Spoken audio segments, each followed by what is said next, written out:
Okay.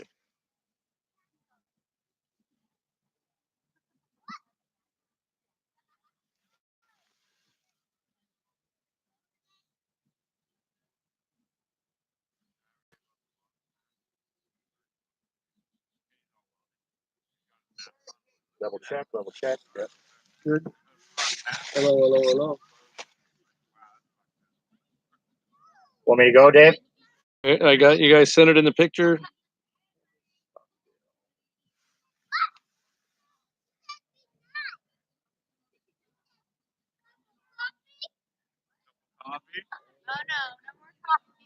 And a pleasant good evening, everybody. Welcome to the Bearcat Locker Room Show here on the VOP Sports Network and also on the one and only YouTube.com. Sam? YouTube. U-T-U-B. Capital Y? Capital U. Jimmy Stewart, how was Canada? Canada was very cold. It was nice to get back here where it's 80 plus degrees. It was 26 degrees when I landed and 6 inches of snow on the ground. Well, and I just wanted to tell you I'm very sorry about your Niners on Monday night. Well, we played well, and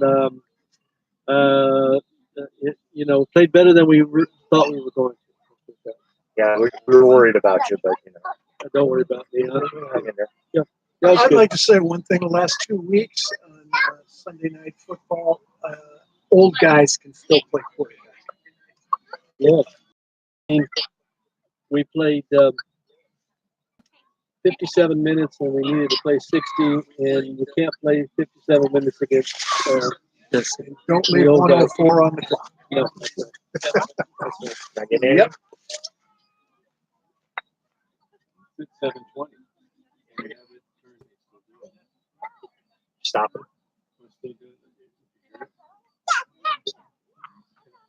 You want to go to live? We don't have the live stream on this computer. I can get on it though. Okay. Well, we have the internet thing. We'd have to download the.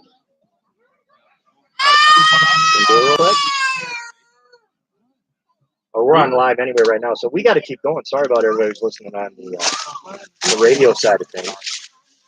So old guys can still play quarterback. Yeah. Oh my goodness, that was good. That was good. So guys, the Bearcats get a week off. Talking high school football, they're back at it at War Memorial on Friday night against the St. Joseph Knights. It'll be a good one, hopefully. It's good to be back at home. Got the bye week, so 2 weeks to prepare. It's a very good football team. And let's hope everybody comes out. Bearcats, and it should be an entertaining. Well, this is the right time to have our bye. Get some things together and see where it comes. Otherwise, the cross country team doing very well up in high school. Ivan Hubb and his squad, both the girls and the boys, really an exceptional season. Joe, Ivan's got it rolling. I think the kids are really peaking at the right time. They have been a couple of real big meets. About 10 days ago, they were in 33 schools. They came in second in the Simi Valley. They was able to bench the boys, and the girls were right there also. And last week, it's some good depth and some wonderful kids all the time. The program is just headed in the right direction at all levels, male, female, varsity, JV, just great. I think it's only going to get better because of what's going on at the middle school and elementary school level with all those kids being exposed to cross country and track at an early age. You're going to get a great turnout, you've got great coaching, and that makes for That's why when I was here in North it does. Water polo making its way through as well on the boys and the girls side. Volleyball, everybody's just about going to make the playoffs and get a taste of the central section of playoffs, which brings me to my question of the evening here, gentlemen. Do you like the new structure in all sports with the 1 through 16 format? Well, I like the 1 through 16 format. It would be nice to have more teams in there so that you're not playing people that you played in the preseason and you're not having teams with a bunch of losing records go into the playoffs. But it wouldn't be any different if we were in the southern section because the setup was fairly similar. So this saves travel by far. So, yeah, I do like it better than where we were before. Come on, Coach. You like In-N-Out burgers at 1 o'clock in the morning, don't you? Well, Well, it saves the travel. And we'll see how it works out in the end here.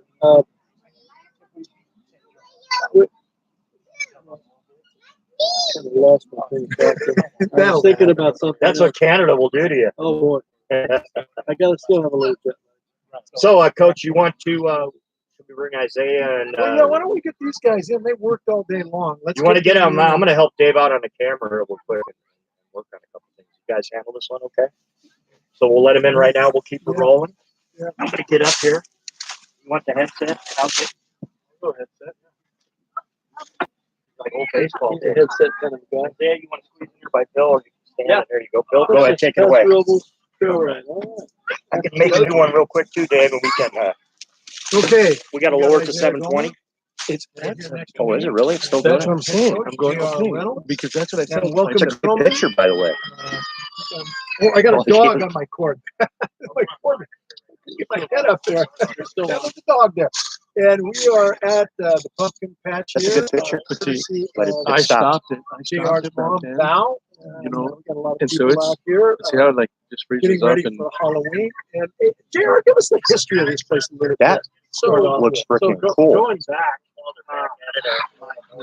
That You're on. You're not gonna hear the volume very well through your headset. Yeah, going back. Go back to 1969. My mother and my uncle Dick started. So how do we? raising What's that? pumpkins. Is it internet? It's gotta be internet. no, okay, We're look. 3 bars. We're 2-3 bars. Yeah, that's what I was going to show you. Look what I'm at. Okay, see, I'm just saying that I don't think the YouTube Live is going to work for us going live. And I mean, see, I wanted to try it again. This was another time. That's fine. What I'm saying is, see, we can do exactly like we're doing. We're live streaming and then uploading it to YouTube. Yeah. Okay, We'll do it and then that we way. can do that with it to archive That way and they stuff. don't get erased after 30 days. Right. I'm Even just though- saying, so then that way they can always go to the archives on YouTube. Because instead of all Hey, listen. If we're going back to old school, and we're that doing is, I mean, Photo. neat picture with No. this. But like, see the lights, you know, I mean, help out. But see how like they'll just Yeah. see that? That's a good thing. It's like, okay, what the hell? Brand new computer. What have we Everything, done? you know, we have everything, You know, we're in you know, You gotta do November. YouTube. and it's at We have cattle 720. across the road there. They come in. And that's they what eat I'm saying about- everything stuff, and Well, no, I can you go down to 680 and it's still be HD. And it's like, what the hell? No. well, you want to like I know, like you said, we're going back to old school. You know, one thing at a time until we get it right. Yeah. It might be better later. I don't know. Maybe when you're in by a high speed. But no, but see, like I was saying, is see over there. How come it didn't do you that in don't- the parade? It didn't do that during the parade. I use live stream. Oh, that's right. You did use live Yeah, so you just get on Did it North do that River during the Road, football start game heading on live stream towards, from San the- Mateo. No, on YouTube it did. on YouTube. It did.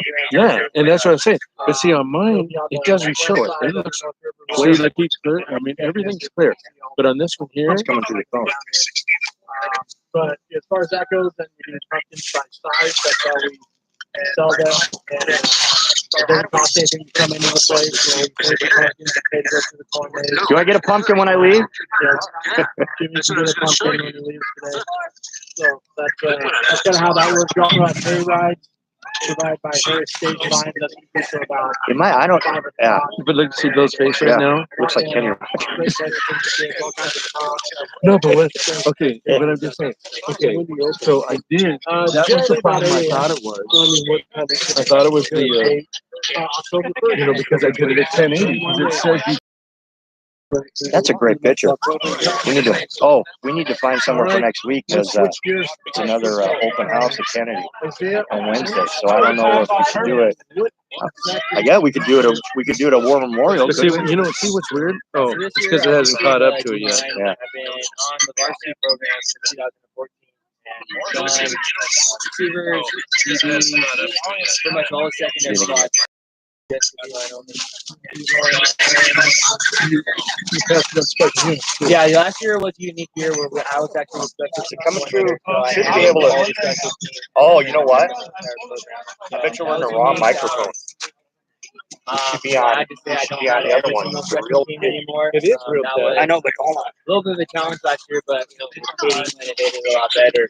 But this year now, JR and I are sharing kickoff and kickoff return.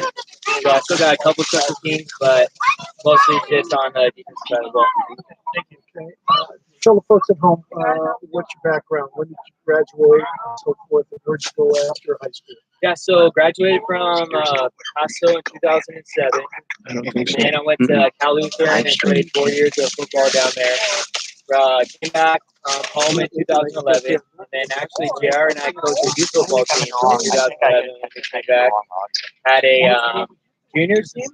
Yeah, we had a juniors team, and then in 2012 I started. Still had a youth football team with Coach Martinez, but then kind of got sucked into the freshman football program. And then from there, just kind of continued to build up until 2014 being on varsity squad. Now, most people don't know this, but before any games, you did your scouting report on the other team. Who's responsible for that report, and how's it going to happen? So that is my brain, pretty much, and it's different from week to week. You know, how many films we have from that opponent. What type of offense are they running? The last few weeks, like St. Joe this week, there are multiple personnel, formats. Whether that's there's still a 2x2, but it could be a 10 personnel where it's just one running back, no receivers, to 11 personnel, meaning a tight end's in the game now, to just one running back. Honestly, I didn't go So back and they'll watch have the go back a and team like watch any of AG it and St. Joe. They'll have one formation, but sometimes 4 different personnel groupings.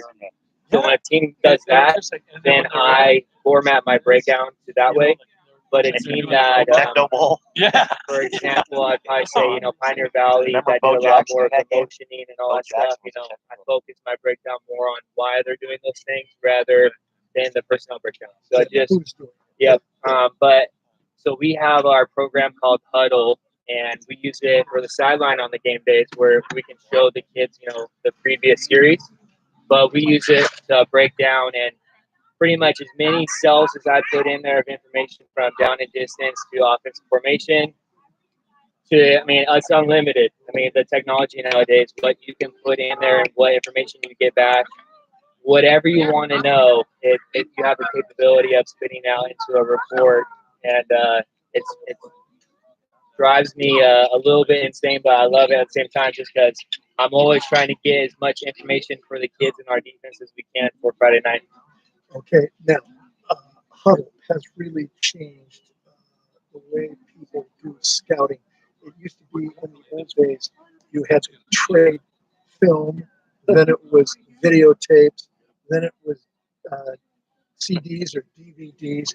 Tell the folks now how you get to watch the other guys' previous films.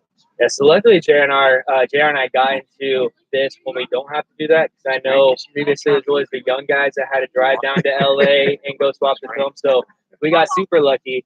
But now it's just a simple request from coach to coach.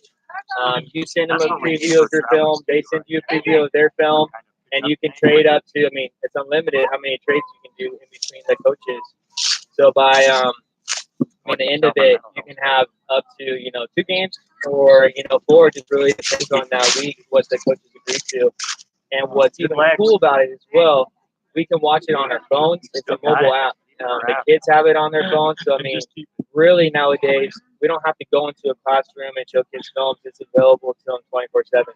And you can check to see which kids are watching the film. Yeah, and then it has a ticker on it to see how much it has that time clock on it. Yeah, and you can break it down to, you can separate clips, you can write on the clips. So if you want to, if you can't get them in the classroom, you can show them exactly what you want them to see just by, having that. Yeah, because you can put notations on watch this guy's stepping in this foot. They're tipping their bullets by which foot they're going forward or something of that nature. Yeah. It's very important. 2 college guys came up with that. And they're quite wealthy now because virtually everybody in the country uses this. Yeah, either I can't remember if Hubble bought out MaxPreps or MaxPreps bought out Hubble. It's the same entity. I know that I've got a Hubble account, and I can go in and type my name in. And I can watch St. Joe's stuff that they've got up on there. I can watch De La Salle stuff if I want anything that they've got posted. Yeah, so it helps not just the teams, but it helps anybody.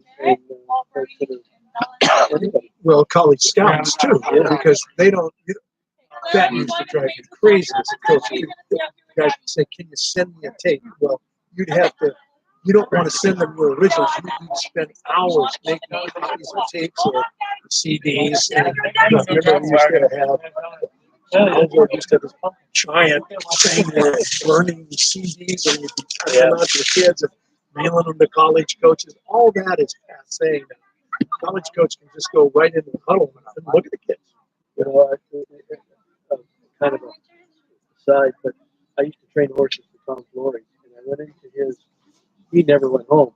I mean, this is a pro coach, and he had a little room aside, and it was stacked with film everywhere, all over the place, stacked with film. It's come a long way. Yeah, and it's such a all right, let's switch gears here. All right, JR, St. Joe. Let's talk about the bye week, guys. How did you handle the bye week? What's your philosophy there? Is this a time to practice harder? Is this a time to rest up? What Can't have contact. That's So it's more of a normal week. What's like And, what's really we gave them Monday off. They gave them off, and then we went Tuesday through Thursday, and then Friday, I was out watching St. Joe. Really big. We had some film on them, so we're already, Isaiah had already done a breakdown of what we had. So we really kind of slowed down tempo and let's figure out how we're going to go on. I don't know. And then obviously on The mayor always said H.N. Rock doesn't work. Things like that. So Most yeah, 99% bye weeks are tough. It's tough to keep focused, but at the same time, it's a great tool to prepare for a big game like this one Friday night. Did you have some injuries that you needed to look kind of? Oh yeah, always. It was good timing there. Had some guys banged up there now, feeling better and having better practice weeks this week. Okay, let's go to your side then. With the bye week, that gives you a little more time to prepare all that scouting stuff. Yeah, it does. It is a little nicer. I was able to kind of spread it out instead of spending that whole entire weekend, putting all that stuff in, getting ready for Monday. But it was also nice, like JR said, we were able to have a practice session where we can take the kids in, show them, really talk to them about all the personnel formation. They have a punt that covers the whole entire field. Never seen anything like it before. They have the swing gate, so stuff that they just shown from special teams wide that's unique that the kids haven't seen. We were able to spend that extra time that you don't normally get in a week. So it was definitely helpful. Yeah, you can take them in the classroom, show it to them, take them out and just walk through it, as opposed to cram all that stuff in 1 week. So you get a much better view. Okay, what's your overall impression of St. Joe? A lot of team speed. That'd be one thing. They got a quarterback that he can play a little bit. He's got a good arm. He makes pretty good decisions.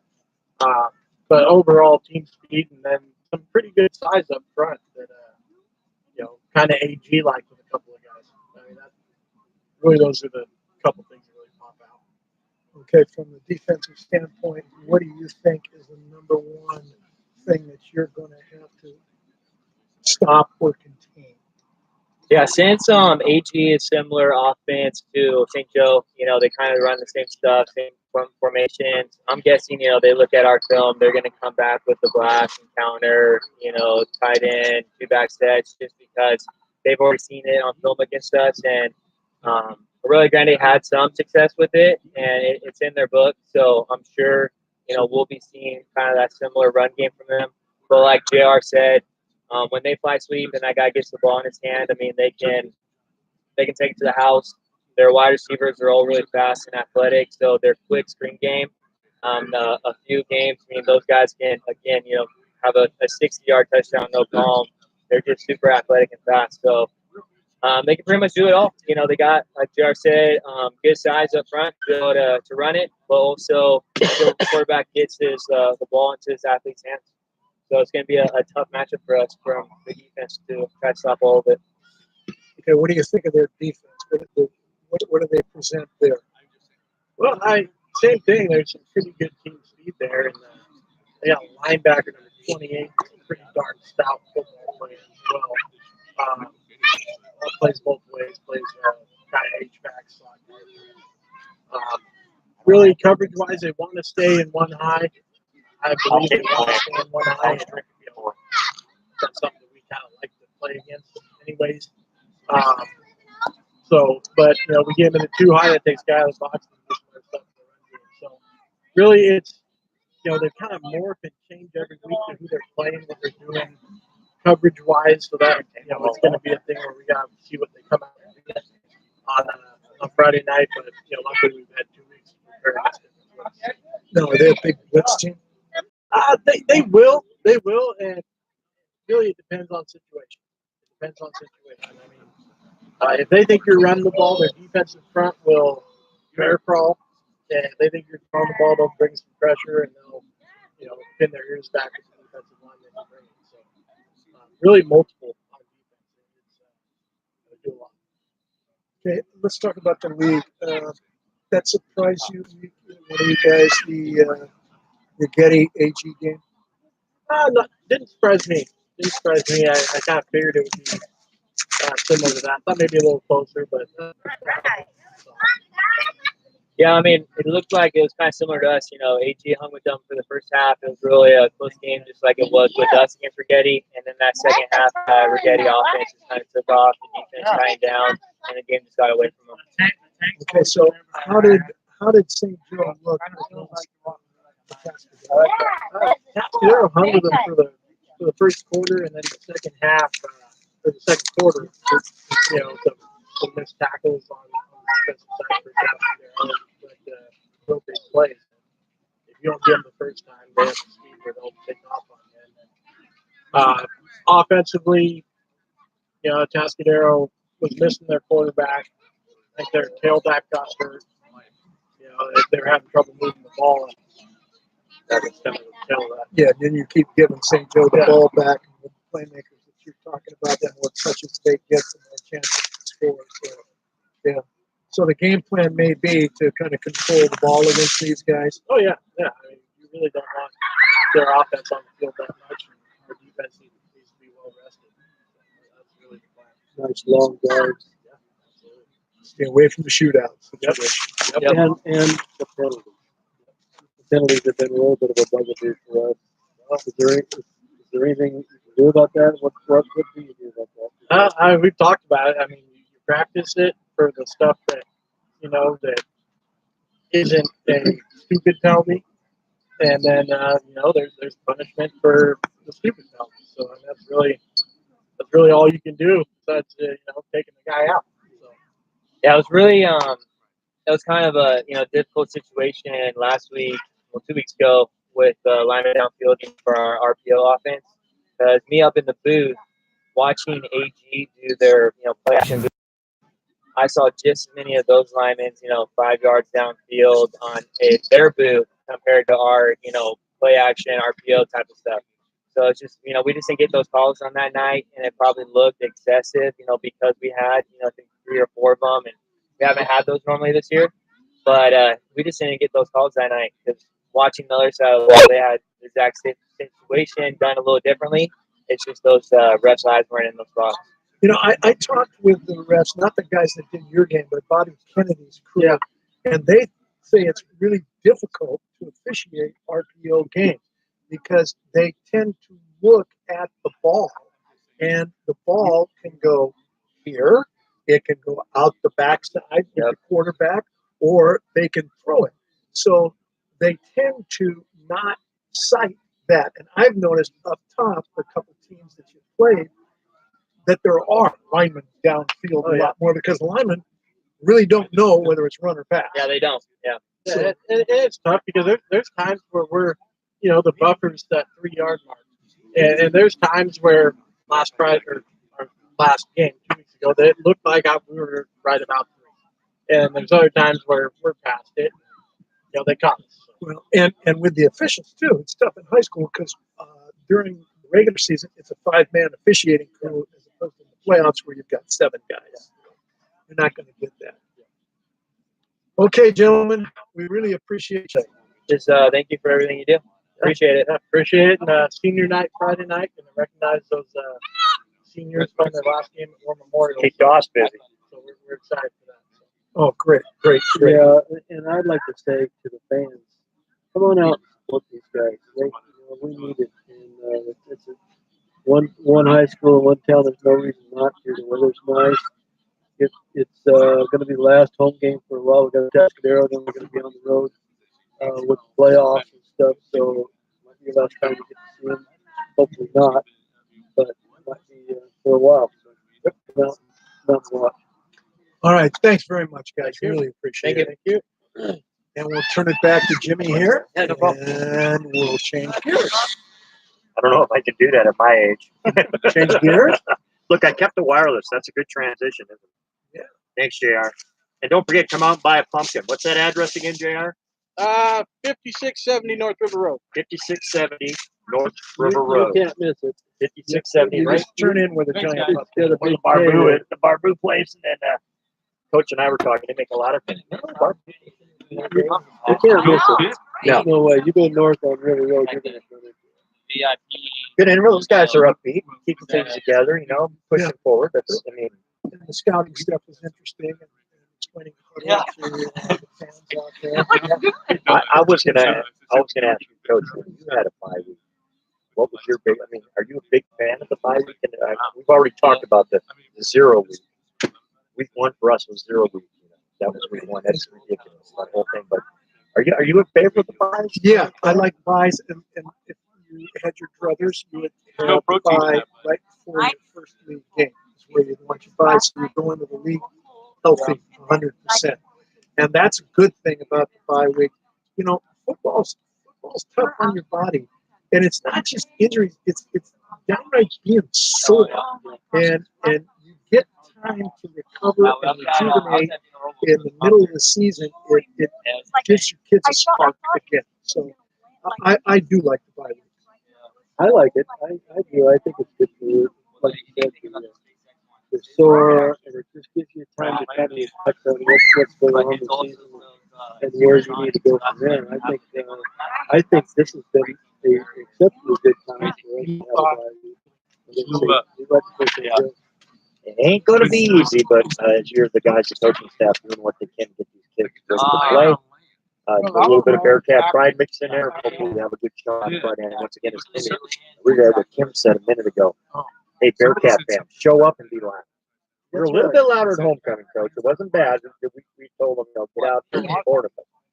Well, the fans have had a bye week too, Yeah. so their voices and everything, they'll be back in shape. Should be ready to go. The fans have been sore, and there's no more soreness. So they're ready to That's right. get out there.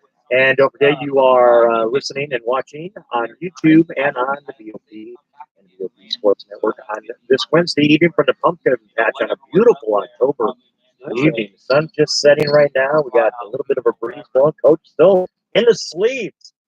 And your favorite. I was thinking about this. I wouldn't be doing this up in Calgary right about now. Come on. 10 degrees? That's not bad. Cold is cold, though. All right, your favorite part of the program. Kick it off, my friend. Okay, let's talk about St. Joe. We'll start at the best spot. We'll start at the beginning. The office I'm usually in. Their colors are green and gold. Exactly. And St. Joe was established in 1964. They have a current enrollment is listed at 400 students, so not a very big school. Now,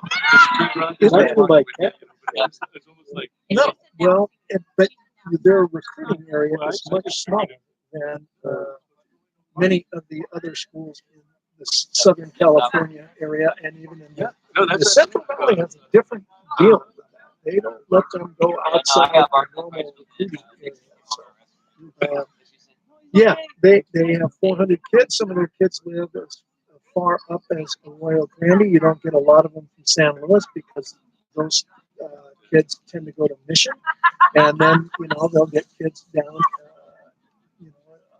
all the way down Santa Maria, and maybe a few kids from Santa Ynez and Lampo will attend San Joe. Okay, notable alumni. Mark Velasquez, photographer, and he did work on Art Season 1, which is a big TV show. And then Bill Simas, Major League Baseball player, 1995 to 2000 with the White Sox, and he's now coach in the minor league. Then Tom Rader, NFL offensive lineman, New England Patriots and New York Giants. Now, the Raiders had 3 or 4 come through that road there. I played against the brother back in the early 80s in basketball. They had 3 brothers that were very good athletes that went to play Division I sports. The big guys. One at Notre Dame, actually. I believe one of the Raiders went to Notre Dame, didn't they? Uh-huh. Okay. Then probably their most famous guy, and you are very familiar with, is Mark Brunell. I know his dad Dave played well. Played in the NFL. Drafted by the Packers. Multiple teams. He was Brett Favre's Backup for years. Yep. Played for New Orleans. Won a NFL championship. Wasn't it New Orleans? He was a backup when he won it. Yeah. And then he was with, in Florida? Jacksonville. He was in Jacksonville. Yeah. Originally came out with, went from Green Bay to Jacksonville. Yeah, he had quite a pro. Yeah, and then he's Mark Sanchez's backup. And there's a humorous story about that. His daughter was the same age as Mark Sanchez, and one of the guys on the team. Sanchez was standing next to him and says, "Hey, Mark, Mark Sanchez, you going to date Brunell's daughter?" He said, "Like hell is that going to happen?" So, little humorous story. And now Mark Brunell, as I understand it, is the current head coach at Jacksonville Episcopal School down there in Jacksonville, Florida. And we hope that they survive the recent hurricane without much trauma. I just remember going over to St. Joe, after he got drafted, and his dad was the athletic director there for so many a year. And he was still the AD, but he was walking around in his Green Bay Packers jacket. I got another name. Bryn Smith. Did he coach there or did he play there? I think he coached there. I know he coached there. I think he was an unplayed.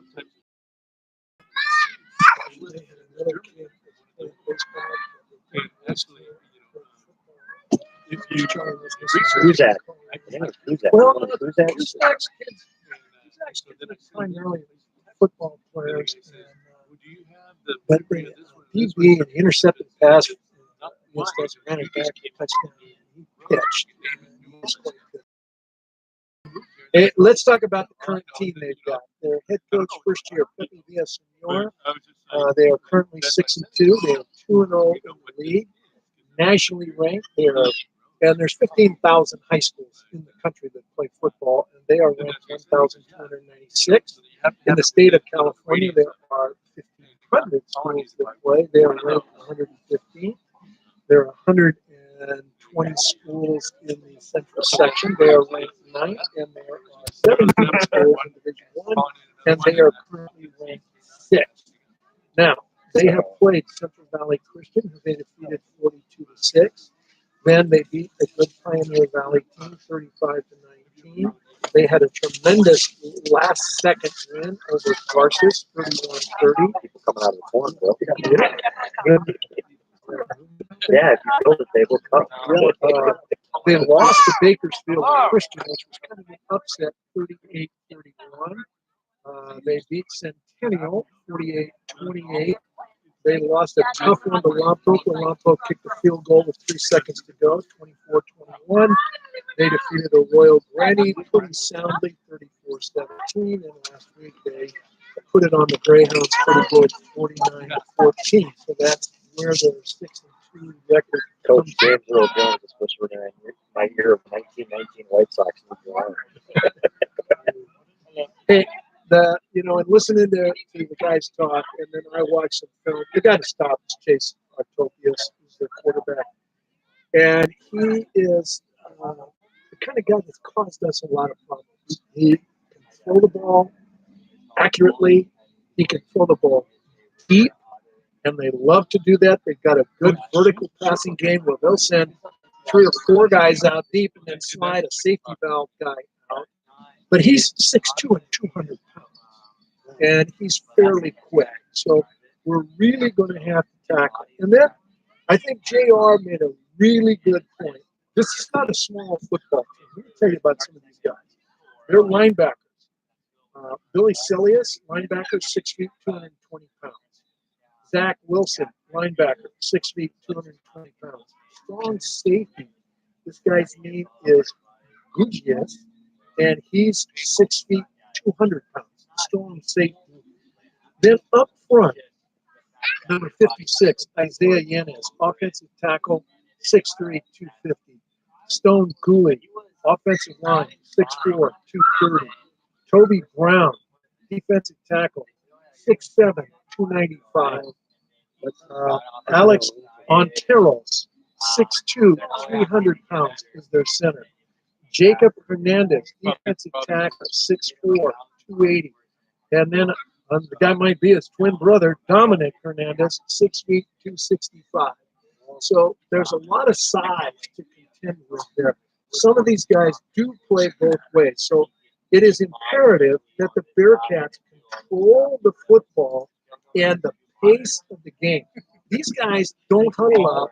They're multiple formations. They're 3-by-1. They'll come out at empty, and then when they get down toward the goal line or in short yardage, a lot like Rigetti, they'll come out unbalanced with a wing back and get up there and snap the ball right away. So a great deal of things to contend with for the Bearcat offense. On defense, they normally are a 4 down lineman team with 3 linebackers.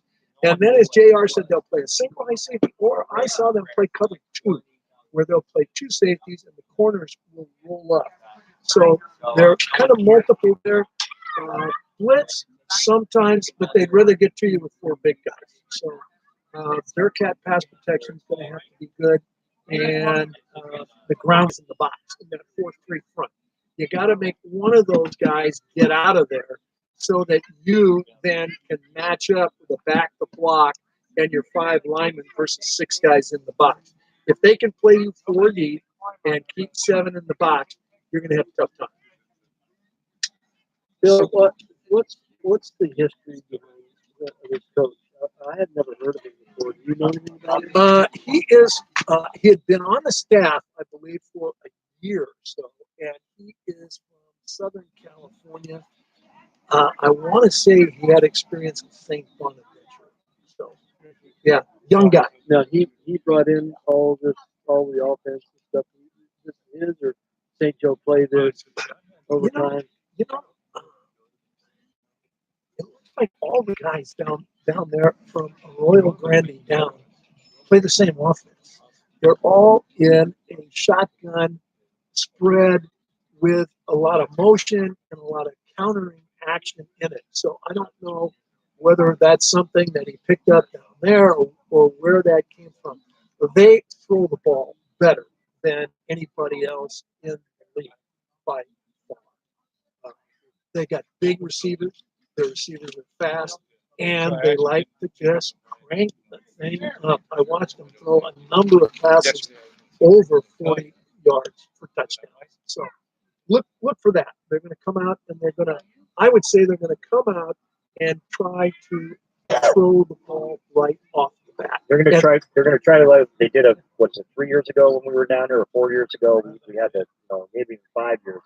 The last time they were in our series, I think it's been a couple of years since we played them. But remember when we went down there, they came out and jumped on us real quick. They were up 21-0 before we even wiped an eyelash in that first quarter.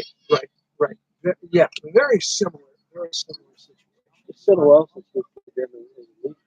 Yeah, 4 years. Right. They've been out of the league for 4 or 5 years.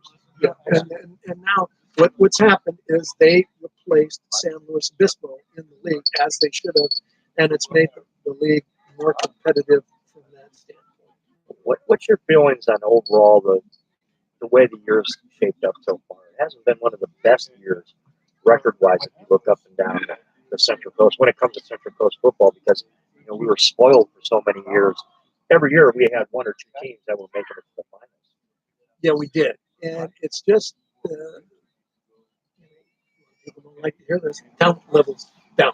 You don't have kids that you're looking at that you say, okay, well, this guy will be playing college football last year. I mean, we really got spoiled with Oliver, Baldwin, Gaither, Paskey, guys like that those kids just weren't there and up and down, particularly in San Luis Obispo County. The strength has changed in Santa Barbara County. Rigetti, St. Joe are the dominant teams in the area, and Lompoc is still very, very strong. So And those guys you talked about, inside, they're carrying it up in college. yes, And there's real strong possibilities. Real good growth. That's just we'll talk about the section here, Jimmy. Fire away. Okay, in Division One, here's what's going on.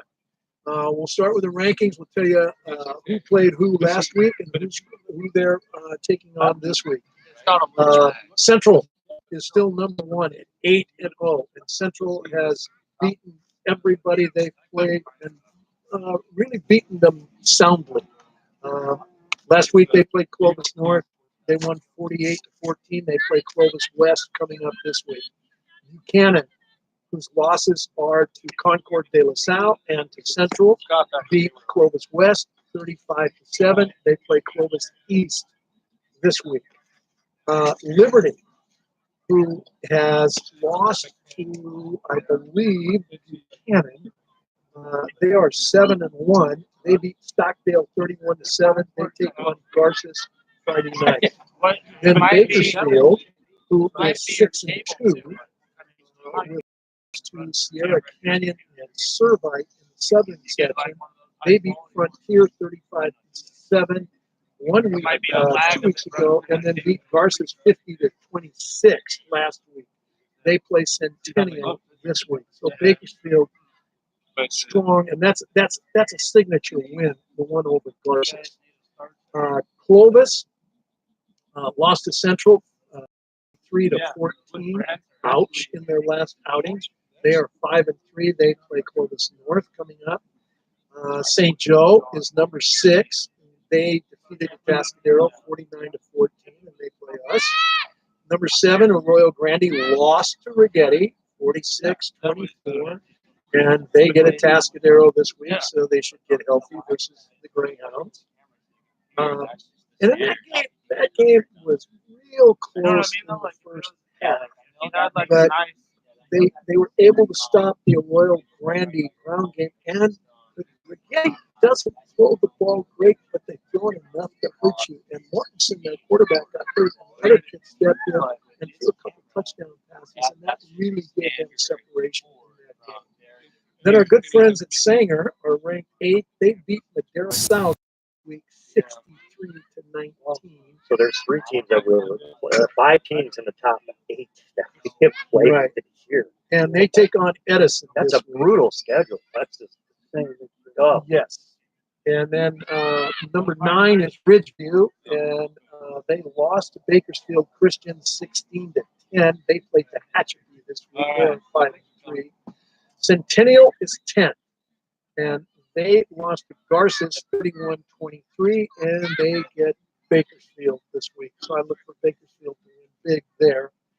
Edison beat San Joaquin Memorial 41-14, and as we said, they play Sanger this week. And that's a big game between the two of them as far as the rankings are concerned for the playoffs. Then Bullard comes in at 12th with a win last week over Madera West. Madera. They won that game 49-27. They play Madera South this week. Teams would come up with names instead of Clovis East, West, North. Come on, we'll reach No, out. I'll get on that letter, that memo. Okay. Okay. We'll get that Yeah. going. Reminds me when I Timmy first reminded did, him tomorrow. Southern California, and we played at Torrance schools, and they were What east, north, west, north, Torrance, south. South Torrance. Okay. Clovis East is 13.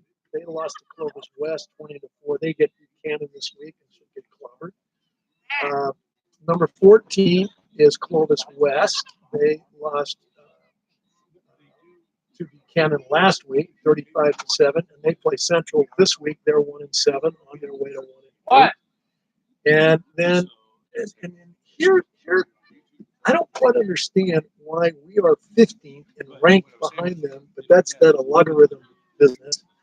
And if we could win this game, we could really jump up. We could jump up a couple spots if we win this game. Jumping up would really help us. Yeah, because we're 15th, and right now we would go play Buchanan again. The playoffs for next week.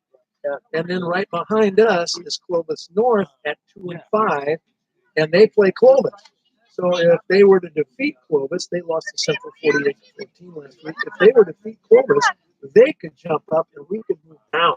So these are important things. And then Atascadero is 17th and would be out of the playoffs, having lost 49-14 last week to St. Joe and playing Royal Grandy this week. So top 16 go to the playoffs. 16 plays 1, 15 plays 2. I would almost think, Coach, at this point, we're in, because even if we just say hypothetically speaking, we did fall to St. Joe and Atascadero upset us, due to the overall record, we have 2 wins. They don't have 1 win. Yeah, but then you go to the coach's pool. I wouldn't count it because it's don't talk like that. No, I'm just being hypothetically You speaking. know, we've watched quite a few of these teams here. We've played a lot of these teams. Who's the best player that you've seen so far that you can think of? Tompkins, quarterback Quarterback at Central. Yeah, Yeah, They by used the far, game that changer. That would definitely be mine. right. And then the receiver at Buchanan. Oh yeah, right. The kid who came from Sanger, actually. Yes. Yeah. Yep, those are the 2 best kids. The running back there at Buchanan, we really didn't get a good look No, at. He he only only played played a couple of plays. He was tremendous for those plays. Yeah. So yeah, those are the guys that really stand out. As far as All right. Which leads us to Friday, where we'll be joining you. Come on out. Come out. We'll kick the pregame show off at 6:30. Won't have a travel and locker room show, or what we call it the Bearcat pregame meal show. And that'll be the following week. We'll be going one before the Atascadero game, which reminds me, guys, we need to find another humble to the following week next week, because we're going to be without a site. Kennedy has another open house on Wednesday, so maybe we'll just come back out here again. I don't know. It's just nice weather. Feels like we're in the studio, doesn't it? cold studio. It could get cold. Yeah. It could start getting nippy, but There's a lot of places. You can make it. we'll make it work.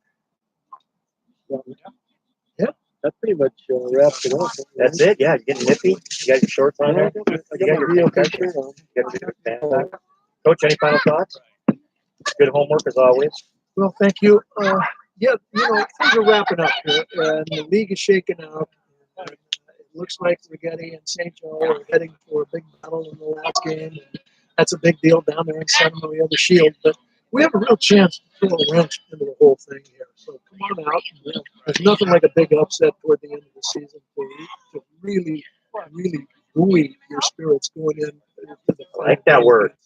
Bill, is the central section of the draft, can you bring up the JVs during the playoffs? Sure. Yeah.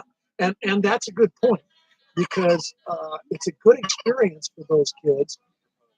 You get, and you as a coach, you get to know those young men, and getting those athletes on your team, and some of them can actually play.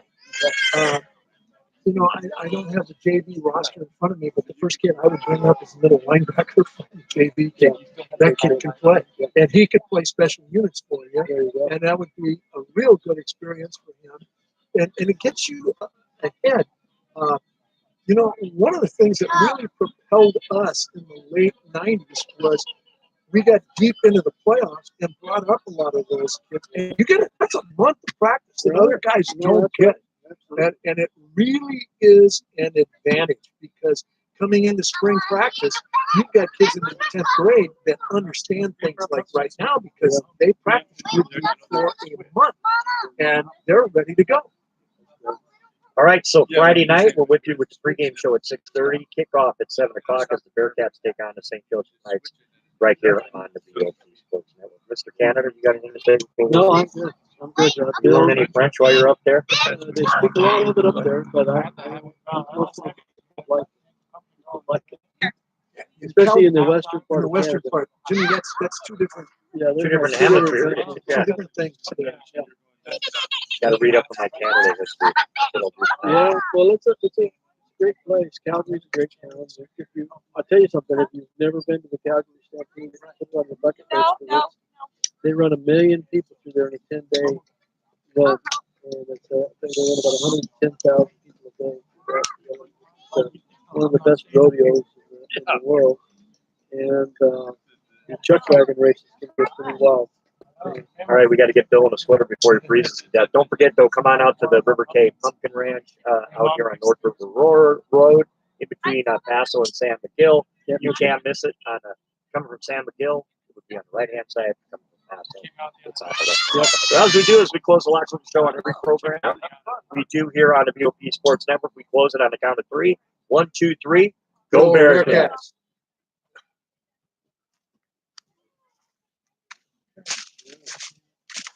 Good info.